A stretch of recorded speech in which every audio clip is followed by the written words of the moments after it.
Locking down Wuhan, the epicenter of the new coronavirus outbreak, a city of 11 million people, was a tough decision and a controversial one.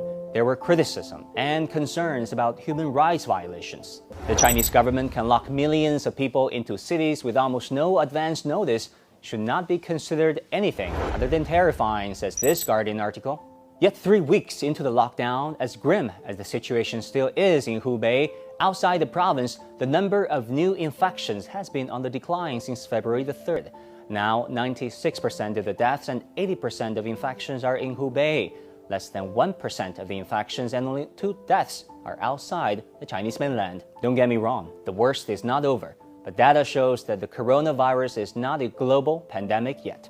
And people are seeing China's efforts in a different light. That's what I'm commending them for. Lock down a city of 11 million people to try and protect all of us from not getting infected.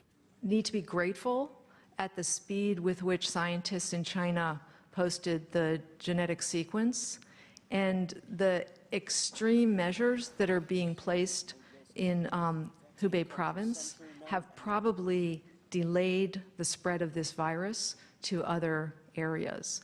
We must admire the dedication of the workers and respect the sacrifice of Wuhan and other cities that have gone into this sort of social distancing exercise in order to try and interrupt transmission. Another move generating discussion and debate is China's capacity to mobilize resources. Tens of thousands of medical staff were pulled from every Chinese region to help Hubei. Dozens of military aircraft and thousands of military personnel, including doctors, were sent in. And it took 10 days to build a new hospital. 10 days to build a hospital. There is no other country that can do anything that fast.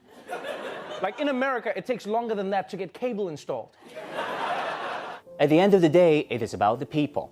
Emotionally, it has been a tough few weeks for 1 billion Chinese, most of whom had to self-isolate at home to avoid the virus. But as many of them showed, there's more than one way to stay sane and fit.